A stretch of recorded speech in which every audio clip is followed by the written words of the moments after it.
ताई कोहली ने 5 साल बहुत ही शानदार और जानदार ढंग से काम किया। बहुत सारे काम हुए, लेकिन कुछ महत्वपूर्ण कामों का अंकित इस पुस्तिका में उन्होंने करने का काम किया। एक पहली बार चुन कर आने के बाद में इतने अच्छे ढंग से काम करने वाले कुछ ही नगर सेवक मुंबई शहर में आपको मिलेंगे। उसमें से निश्चित योगिता ताई का नाम अगले क्रम में लिया जाएगा। इस प्रकार का उन्होंने काम किया। एक डेवलपमेंट का विज़न सुनील और वो दोनों मिलकर मलाड में बहुत सारे रचनात्मक उन्होंने काम किए। एससी रोड का वाइंडिंग के काम में उनका बहुत बड़ा योगदान है। और सामान्य लोगों को न्याय देना, कहीं पर भी कोई भी प्रॉब्लम हो तो जाकर खड़ा रहना। पार्टी का भी कोई कार्यक्रम होगा तो मुझे लगता नहीं कि 5 साल के कार्यकाल में कोई पार्टी का भी कार्यक्रम उन्होंने मिस किया होगा।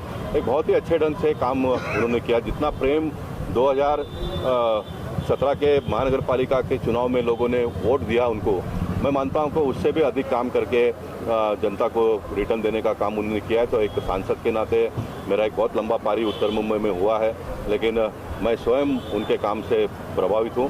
मैं चाहूँगा कि आने वाले दिनों में राजनीतिक क्षेत्र में और अच्छा और बड़े बड़े काम उनके हाथों से हो। पूरी भारतीय जनता पार्टी उनके साथ में हमेशा रहेगी। न्यायपालिका के पेंडिंग केसेस को लेकर क्या कहेंगे? नहीं, न्यायपालिका के बारे में मैं यही कहना चाहूँगा कि न्यायपालिका से जुड़े हुए लोगों को जो भी सुविधा, जो भी व्यवस्था देनी चाहिए और राज्य सरकार और केंद्र के माध्यम से, सरकार के माध्यम से तुरंत मिलना चाहिए। 4 करोड़ से भी ज़्यादा केसेस पूरे देश भर में प्रलंबित है। और ये केसेस प्रलंबित होने का वजह से ये जो हमारा पुलिस डिपार्टमेंट में जो अच्छे अधिकारी हैं उनका मैं सम्मान करता हूँ, लेकिन जो भ्रष्ट वृत्ति के अधिकारी है, जो निर्दोष लोगों के ऊपर भी केसेस करके जेल में डाल देते हैं और फिर उनको छूटने के लिए बहुत समय लगता है। हाल ही में एक जजमेंट इस प्रकार का आया कि 14 साल के बाद में किसी को उन्होंने बरी किया और कहा कि भाई इज्जत हम आपको बरी करते हैं। अरे भैया, आप भाई इज्जत बरी करते हो, लेकिन 14 साल बेचारा वो जेल में रहा, उसका कौन जवाब देगा? इसलिए डॉक्टर बाबा साहब अम्बेडकर जी मुझे कहते हैं कि इसको आप पूछो पब्लिक से। आप 14 साल किसी को जेल में डालकर भाई इज्जत बरी कर देते हो, तो न्याय प्रणाली के माध्यम से देश के लोगों को न्याय देने का काम हम आने वाले दिनों में करेंगे। उनको जो भी सुविधा होगी वो सारा सुविधा युक्त व्यवस्था यंत्रणा के साथ में भारत सरकार और राज्य सरकार ने उनको देना चाहिए। और न्याय जीरो, मैं कलेक्टर की बात करना चाहूँगा। हमारी जो ये जोन की जो कलेक्टर है, निधि चौधरी उनका नाम है, उन्होंने संकल्प लिया है कि अमृत महोत्सव का 15 अगस्त को जिस दिन झंडा लहराएगी उस दिन उनके ऑफिस में एक भी फाइल पेंडिंग नहीं रहेगा। इस प्रकार का उन्होंने कामकाज शुरू कर दिया है, यानी एक भी फाइल पेंडिंग नहीं रहेगा। तो मैं मानता हूं कि पॉलिटिशियन लोगों ने इसमें से सीख लेनी चाहिए, पुलिस लोगों ने उसमें सीख लेनी चाहिए, न्याय प्रणाली ने सीख लेनी चाहिए। तब लोगों को आज़ादी का अमृत महोत्सव 75 साल जब मना रहे, लोगों को लगेगा कि हमारा देश का आज़ादी का 75 साल हुआ है, हमको आने वाले दिनों में ये सारी सुविधाएं मिलेगी। एक महीना छुट्टी का बोलना चाहिए। आज कार्य का आह्वान किया गया है, आपको क्या कहना है? जो आगे सबसे पहले मैं धन्यवाद भारतीय जनता पार्टी को देना चाहूँगी, क्योंकि उन्होंने ये मुझे मौका दिया जनता की सेवा करने की। और मैं खासदार के सामने कहती हूँ, क्योंकि जब भी मैं चुन के आई तभी उन्होंने मेरा सत्कार किया था। तभी उनको मैंने वचन दिया था की साहेब मी येणाऱ्या काळामध्ये एक नगरसेवक बनून नाही तर एक जनतेची सेवक म्हणून काम करेन आणि तेच काम करून मी ह्याच पोचपावती आज सगळ्या जनतेसमोर ठेवलेली आहे।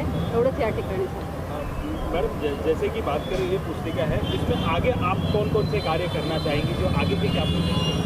देखो, मेरा अधूरा काम रह गया वो हेल्थ पोस्ट का है, महिला आधार भवन का है और डिजिटल लाइब्रेरी का है। वो मैंने पास किया था, उसके लिए फंड भी पास किया था, लेकिन किसी का नाम नहीं लूँगी, उन्होंने ये काम रोकने का प्रयास किया। लेकिन आने वाले समय में मैं नगर सेविका बनूँ या ना बनूँ वो मुझे पता नहीं, लेकिन भारतीय जनता पार्टी के माध्यम से ये काम ज़रूर पूरा होगा। आगामी पंचायत चुनाव में चुनाव के पहले ही लोढ़ा जी ने आपका नाम घोषित कर दिया है, फाइनल टिकट कर दिया, क्या कहेंगे? देखो, पार्टी जो सोचेगी इस पर मैं चलूँगी, लेकिन डिक्लेयर करना और ये करना वो मैं उसके लिए मैं नहीं मानती हूँ। लेकिन मैंने जनता की सेवा की है और जनता का आशीर्वाद और भारतीय जनता पार्टी की ताकत मेरे साथ है। अगर उन्होंने मौका दिया तो आने वाले समय में ज़रूर लड़ूंगी, लेकिन जनता की सेवा की। सर, आपसे जानना चाहेंगे, जो कार्य आह्वान लॉन्च हुआ है कितना लाभ होने वाला है आगे आने वाले चुनाव में, आपको लगता है? नहीं, देखिए, लाभ तो निश्चित होगा। जो मैंने आपको क्रम वाइज बताया कि 2014 में हमको बड़े पैमाने पे लोगों ने वोट दिया। 2014 के विधानसभा में भी वो वोट कंटिन्यू रहा। 2017 के मुंबई महानगर पालिका के चुनाव में वो कंटिन्यू रहा, 2019 के लोकसभा में वो कंटिन्यू रहा और 2019 के विधानसभा में भी वो कंटिन्यू रहा। यानी 6 बार लगातार वो वोट कंटिन्यू रहना, ये बहुत बड़ी बात है। इसका मतलब ये होता है कि सांसद से लेकर नगर सेवक और पार्टी के कार्यकर्ता सभी लोगों को अच्छा लगे, इस प्रकार का काम उत्तर मुंबई में हो रहा है। और मैं आपको इस बात की गवाही देना चाहूँगा कि 2022 के महानगर पालिका के चुनाव में भी वही ट्रेंड कायम रहेगा। राष्ट्रीय क्या गाइडेंस देना चाहेंगे आप योगिता जी को आगे आने वाले चुनाव? गाइडेंस मैंने दे दिया उनको, मैंने अपने भाषण के माध्यम से, क्योंकि लोकशाही जो है सामान्य व्यक्ति के लिए, बड़े व्यक्ति के लिए भी है, लेकिन सामान्य व्यक्ति के लिए लोकशाही है। लोकशाही वो जूता पॉलिश करने वाला रास्ते पर बैठ के उसके लिए है, लोकशाही में रिक्शा चलाने वाले के लिए, भाजी बेचने वाले के लिए, पेपर वेंडर जो रास्ते पर बैठ के बेचता है उसके लिए है, सामान्य आदमी 300 फुट के घर में जो रहता है उसके लिए लोकशाही है। इसलिए जो अंतिम व्यक्ति है उसका सेवा करना ये लोकशाही का प्रथम धर्म है और भारतीय जनता पार्टी के लोग उसको बखूबी निभा रहे हैं। हम आने वाले दिनों में भी निभाएंगे। भारतीय जनता पार्टी के उम्मीदवार के नाते मलाड की जनता ने योगिता कोहली को लगभग 17,000 वोटों से यहाँ से जिताया था और 2017 में नगर सेवक बनने के बाद इस विभाग में पूरी तरह हमने झोंक के काम किया, रास्ते पे सड़क पे उतर के काम किया, चाहे कोरोना का पीरियड हो, चाहे बारिश का पीरियड हो और चाहे कैसा भी समय हो, हम लोगों की सेवा के लिए सड़क पे उतरे। और उतना ही नहीं, इस विभाग में सड़क की काफ़ी दिक्कत थी, समस्या थी, वो पूरे सड़क बनाने का लगभग 95% हमने काम पूरा किया।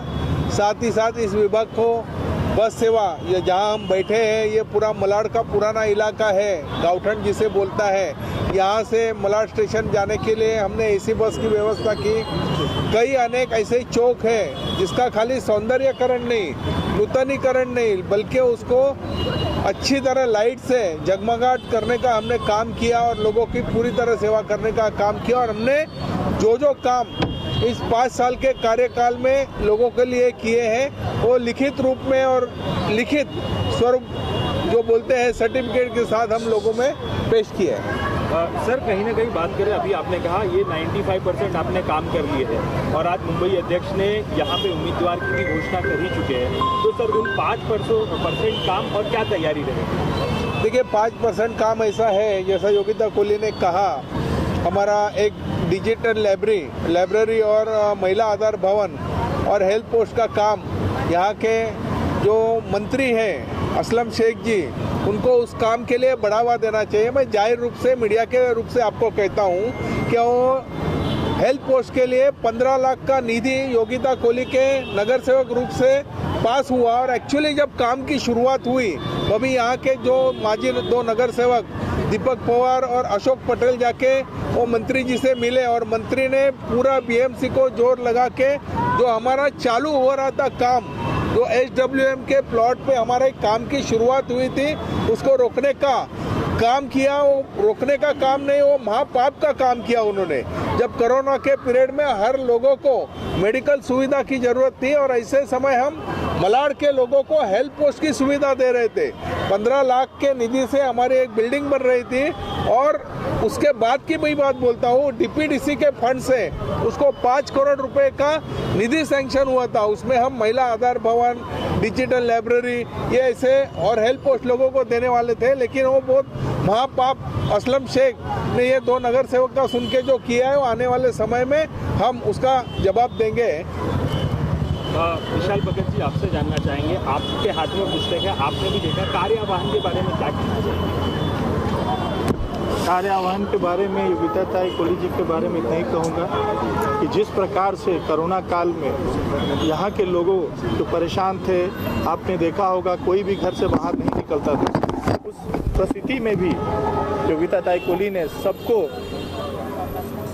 हर जगह पे जिसकी भी जो ज़रूरत थी उसकी वो पूरा किया और मैं उनको एक बार फिर से चुना गया है, इसके लिए मैं उनको बधाई देता हूँ और उनके आह्वान को मैं स्वागत करता हूँ। सर आपसे लाउडर देन वर्ड्स ऐसा कहते हैं, बातें लोग करते हैं, कुछ लोग उस बातों को अमल में लाते हैं। महिला नगर सेवक होना और पुरुष नगर सेवक होने से फ़र्क है। महिला नगर सेवक होने को बाद भी उसको घर की जिम्मेदारी निभानी ही पड़ती है ये अपनी देश की एक व्यवस्था है।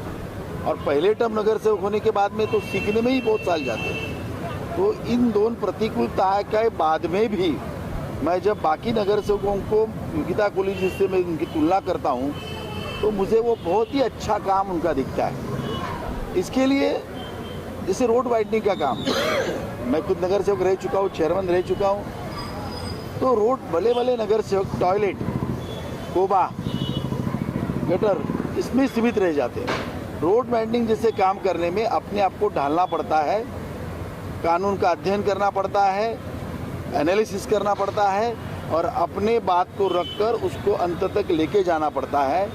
वो बातें, क्योंकि एसवी रोड बांद्रा से दहीसर तक वाइडन करना है, ये 7 साल से बात चल रही है जब मैं नगर सेवक था तब से। कितनी जगह पर ये अमल में आया तो निश्चित ही मैं कह सकता हूँ मलाड में ये डेफिनेटली अमल में आया, ये मैं देख सकता हूँ। आज एनवायरनमेंट की बातें करते हैं हम लोग, कितनी जगह पर लकड़ी से हम दहन करते हैं, उसके लिए इलेक्ट्रिसिटी पर्याय हो सकता है, तो कितने नगर सेवक उसके लिए भागते हैं और उसको अमल में लाते हैं। निश्चित ही योगिता कोहली ने ये काम करके दिखाया। वैक्सीनेशन सेंटर की बात करें तो नगर सेवक अपने अपने इलाके में करता ही है, लेकिन हमने कोविड के कार्यकाल में सुनील कोहली, योगिता कोहली और उन लड़का तीनों को कई महीनों तक उस कोविड सेंटर में वैक्सीनेशन में काम करते देखा है। ये जो अलग बातें हैं ना, ये बहुत इंपॉर्टेंट है। मैं ऐसा समझता हूँ, we are not only accountable for what we have done, but we are also accountable for what not we have done.